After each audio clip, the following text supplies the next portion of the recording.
Hello everyone, welcome back to my YouTube channel Code Pulse 100 Days of Code Challenge. Today on day 44, we will be learning a new topic backtracking. So backtracking होती क्या है, मतलब क्या होता है, उससे start करते हैं. सो बैकट्रैक का मतलब होता है कि हम किसी रास्ते पर निकले और हमें बीच में जाकर पता चले कि ये रास्ता तो शायद गलत है या गलत होने वाला है. तो हम उसी सेम पाथ पे वापस जाते हैं, वापस फॉलो करके हम अपने ओरिजिनल सोर्स की तरफ आते हैं, है ना. तो उसे हम कहते हैं बैक ट्रैक.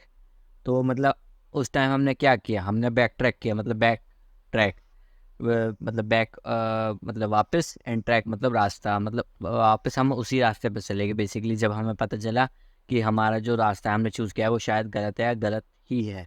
ठीक है. सो इस तरह के कॉन्सेप्ट को जब हम रिकर्जन पर लगाएंगे तो हम उसे बैक ट्रैकिंग का कॉन्सेप्ट कहते हैं जावा के अंदर. ठीक है. सो टाइप्स ऑफ बैक ट्रैकिंग क्या होते हैं, टाइप्स ऑफ बैक ट्रैकिंग होती है, 3 टाइप्स के होते हैं बेसिकली.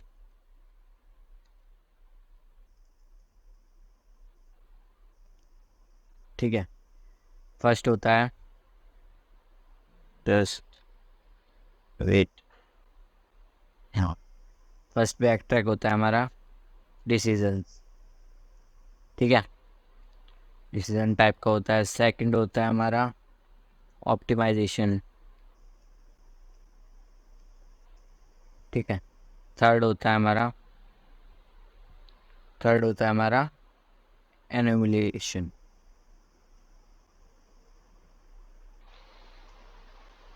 ओके. तो ये 3 टाइप के हमारे बैक ट्रैक होते हैं. सो आज हम एक क्वेश्चन करेंगे जिसके थ्रू हम लाइक बैक ट्रैकिंग को समझ सकें इजीली. हम बेसिक क्वेश्चन से स्टार्ट करेंगे. ठीक है. सो बेसिक क्वेश्चन है backtracking of an array. तो the question is backtracking of an array. मतलब हम एरे में बैक ट्रैकिंग का यूज़ लगाएंगे. इसमें क्या होता है, तो ये क्वेश्चन हम बेसिकली अंडरस्टैंडिंग बिल्ड करने के लिए कर रहे हैं, जिसमें हमें एक एम्प्टी स्ट्रिंग दिया होगा. ठीक है. जिसमें सपोज हमने 5 वैल्यू स्टोर करी. हमने एक एरे गिवन है 5, उसका साइज़ है 5, है ना. तो हमने एरे में स्टोर किया 1 2 3 4 5. हमने 5 तक स्टोर कर लिया. और उस एरे को हमें क्या करना है, उस एरे में हमें कुछ अपडेट करना है. अपडेट होके क्या होगा कि हम जो एरे है उसमें उसके हर एक एलिमेंट को -2 कर देंगे. मतलब जो भी एलिमेंट है उसमें हम -2 कर देंगे. तो -2 करेंगे तो हमारे पास वैल्यूज़ क्या आएगी, -1 0 1 2 3. ओके. फिर हमारे पास वैल्यूज़ आएंगी, है ना. अगर हम 5 में से 2 माइनस करते हैं तो हमारे पास 3 बचा. 4 में से 2 माइनस करते हैं तो हमारे पास 2 बचा. 3 में से 2 माइनस करते हैं हमारे पास 1 बचा. 2 में से 2 माइनस करते हैं 0 बचा. 1 -2 करते हैं, मतलब -2 + 1 करते हैं तो हमारे पास -1 बचा. ठीक है. तो ये चीज़ हमें आउटपुट में शो होनी चाहिए और ये चीज़ हमने जो इंसर्ट लिया वो होना चाहिए. ठीक है. तो इसका फंक्शन लिखते हैं और उसके थ्रू आपको ज़्यादा इजीली समझ में आएगा. ठीक है. सो स्टार्ट करते हैं. पब्लिक स्टैटिक वॉइड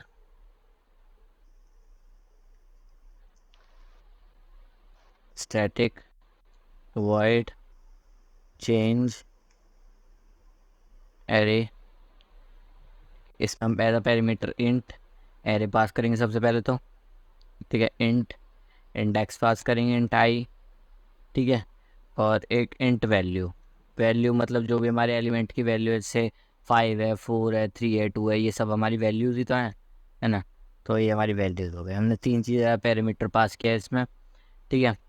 अब एक तो पहले एरे बना लेते हैं. हम एक एरे बनाते हैं इंट एरे नाम का मेन फंक्शन के अंदर, जिसका हमने साइज़ दिया न्यू इंट 5 साइज़ दे दिया हमने इस एरे का बेसिकली.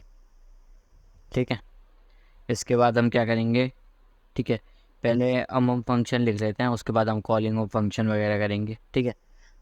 सो सबसे पहले हमारा क्या होता है, बेस केस, है ना. सबसे पहले अभी तक आपने ब्रैक रिकर्जन पढ़ा है तो सबसे पहली चीज़ हमारी होती है बेस केस आता है सबसे पहले. If I is equal to array dot length. ठीक है. सबसे पहले तो यही है आई जो है अगर वो हमारे एरे डॉट लेंथ के इक्वल है तो हम क्या करेंगे, पहले तो प्रिंट एरे करेंगे, प्रिंट एरे। इसका भी एक हमें फंक्शन बनाना पड़ेगा, वो भी अभी क्रिएट करेंगे और रिटर्न करेंगे। सॉरी डबल इक्वल टू आएगा यहाँ पे, रिटर्न करेंगे यहाँ से बेसिकली, है ना। सो एक प्रिंट एरे का फंक्शन मैं ऑलरेडी काफ़ी बार लिख चुका हूँ, तो वो भी लिख देता हूँ पहले। पब्लिक स्टैटिक वाइड प्रिंट, इसमें हम एज अ पैरामीटर एरे को ही पास करते हैं, है ना। और फिर लूप लगाते हैं for int I is equal to 0, 0 से स्टार्ट करते हैं। I is less than array dot length -1,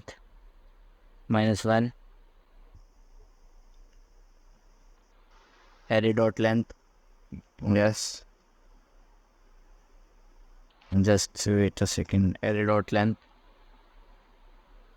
yes array dot length तक ही जाएगा, -1 नहीं जाएगा क्योंकि हम 0 से स्टार्ट कर रहे हैं, है ना। आई प्लस है ना। तो प्रिंट करेंगे system dot out dot print array of index I plus थोड़ा सा स्पेस दे देंगे, एंड नेक्स्ट लाइन के लिए हम एक लूप के बाहर लिख देंगे system dot out dot print ln, बस हमारे function print array function complete हो गया है। अब यहाँ एरर नहीं हो रहा, ठीक है। अब स्टार्ट करते हैं चेंज एरे फंक्शन में लिखना। सबसे पहले इसे रिकर्जन करेंगे, रिकर्जन में क्या करेंगे, सबसे पहले हम एरे ऑफ आई की जो वैल्यू है उसे एरे ऑफ आई में स्टोर करा लेंगे, ठीक है। वैल्यू अभी पास करेंगे हम इसमें, जब कॉलिंग ऑफ फंक्शन करेंगे, जब हम वैल्यू पास करेंगे, वैल डालते हैं, सिर्फ वैल्यू नहीं है, ठीक है। इसके बाद हम चेंज एरे को दोबारा कॉल करेंगे। हम इसमें अपडेट क्या करेंगे, आई की वैल्यू है उसे इंक्रीज बाय 1 कर देंगे, और वैल्यू की जो वैल्यू है उसे हम इंक्रीज बाय 1 कर देंगे। उसके बाद हम array of I is equal to array of I -2, हमें डिक्रीज भी तो करना है ना। तो ये हमारा फंक्शन कंप्लीट हो चुका है। सिंपल सा इतना सा ही फंक्शन है बस, ज़्यादा बड़ा नहीं है। बेसिकली बैक ट्रैकिंग में हमारी कॉन्सेप्ट बिल्कुल बहुत ज़्यादा सेम रह रहा है रिकर्जन से, बट जो हमारी कोड की लेंथ है वो थोड़ी ज़्यादा इंक्रीज़ हो जाएगी, तो आप उससे घबराना नहीं। हम बहुत अच्छे अच्छे क्वेश्चंस करेंगे बैक ट्रैकिंग में, सो आगे देखते रहना वीडियोस वगैरह, ठीक है। अब कॉलिंग ऑफ फंक्शन करते हैं, change array, basically change array को कॉल करेंगे, ठीक है। हम इसमें स्टार्टिंग करेंगे 0 और वैल्यू रखेंगे 1। वैल्यू हमारी 1 से स्टार्ट होगी क्योंकि हमें ये वाला एरे दिखाना है, 1 2 3 4, वो तो इंक्रीज होता रहेगी रिकर्जन जैसे जैसे कॉल होता रहेगा। उसके बाद हम प्रिंट एरे करेंगे, ठीक है। ये हमारा फंक्शन कंप्लीट हो गया है, पूरा कोड कंप्लीट हो गया है। मैं सॉरी छोटा थोड़ा छोटा बना कर दिया मैंने, बस थोड़ा सा साइज और बढ़ जाए बस, ठीक है। सो हमने क्या किया, हमने चेंज एरे नाम का एक फंक्शन बनाया, उसे डिक्लेयर किया, तो ये हमारा प्रिंट एरे, ये तो आपको पता ही होगा। सो एक बार स्टार्ट कर रन करके देखते हैं क्या आउटपुट आ रहा है हमारा।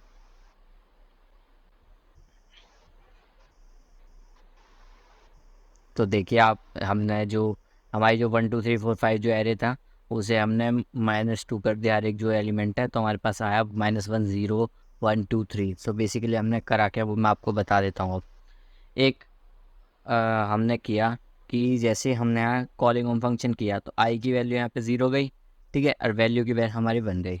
सबसे पहले तो हमारी जो वैल्यू थी 1, यहाँ पे क्या हुआ, सबसे पहला स्टेप, जो एरे ऑफ आई मतलब 0th लोकेशन पे, हमारे एरे में 0th लोकेशन पे हमारी वैल्यू हो गई 1, जो कि यहाँ पे आपको दिख रही होगी। ये 0th लोकेशन है, यहाँ पे हमारा 1 स्टोर हो गया। फिर ऐसे ही फिर यहाँ कॉल हुआ चेंज एरे, फिर ये वाली लाइन एग्जीक्यूट हुई, है ना। चेंज एरे कॉल हुआ, चेंज एरे में एरे था ही, फिर आई की वैल्यू इंक्रीज होकर 1 हो गई, ठीक है। 1 यहाँ पे हो गई, आई की वैल्यू हो गई यहाँ पे 1, ठीक है। एंड वैल्यू 1 था हमारे पास ऑलरेडी, तो वैल्यू की वैल्यू हो गई 2। वैल की वैल्यू हो गई 2 बेसिकली। तो अब ये कंडीशन तो हमारी बेस केस रन नहीं होगी क्योंकि I is equal to array dot length नहीं है। तो फिर हम यहाँ पे आए, सेकंड स्टेप में क्या होगा, जो हमारी फर्स्ट लोकेशन है एरे की, उसमें हमारा जो वैल्यू वैल की स्टोर हो जाएगा वो 2 हो जाएगा। ठीक है, तो ऐसे ही हम करते रहेंगे, ये चलता रहेगा। जब हमारी एरे की लेंथ और आई की वैल्यू इक्वल हो जाएगी तो बेसिकली हमारा ये जो एरे है 1 2 3 4 5 प्रिंट हो जाएगा। ठीक है, जैसे हमारा अभी प्रिंट हुआ था, ये हमारा प्रिंट हुआ। फिर हम क्या करेंगे, फिर हम यहाँ से रिटर्न कर देंगे। फिर हम देखेंगे कि हमारी ये जो लाइंस हैं ये हमारी ऑलरेडी एग्जीक्यूट हो चुकी हैं। तो फिर अब जो हम बेसिकली जो रिकर्जन है वो स्टैक की फॉर्म में करते हैं। ठीक है, तो स्टैक की जो टॉप पे रहेगा वो सबसे पहले एग्जीक्यूट होगा। ठीक है, तो जो एरे ऑफ आई था सबसे ऊपर हम पहुंच गए थे। ठीक है, वहाँ पे -2 हम कॉल करेंगे। अब ये वाले जो फंक्शन, ये वाली जो लाइन है ये एग्जीक्यूट होगी बैक ट्रैकिंग में।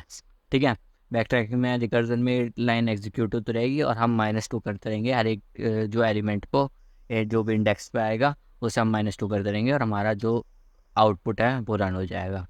आपको मैं एक बार और दिखा देता हूँ कि हमारा क्या आउटपुट आया। तो हमारा आउटपुट आया 1 2 3 4 5। ये हमारा जो है नीचे से जब ऊपर जा रहे थे बेसिकली स्टैक में, तब हमारा ये प्रिंट हुआ था।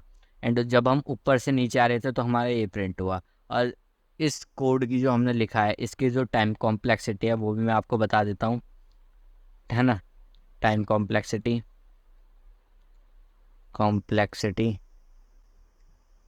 है बेसिकली हमारी बिग O ऑफ n। ठीक है, बिग O ऑफ n हमारी टाइम कॉम्प्लेक्सिटी है इस क्वेश्चन की। आप एक बार क्वेश्चन का कोड दोबारा देख लीजिए। हमारा फंक्शन है चेंज एरे का, है ना। ये प्रिंट एरे का फंक्शन है, ये तो आपने कई बार देख लिया होगा मेरे उसमें बैक रिकर्जन में। एंड ये हमारा जो मेन फंक्शन है, याद आकर देख लीजिए। एंड आज के लिए इतना ही रखते हैं, मिलते हैं नेक्स्ट वीडियो में। Until keep learning and keep watching my channel and make sure to like and subscribe my channel. Okay, मिलते हैं नेक्स्ट वीडियो में। Thank you, have a great day.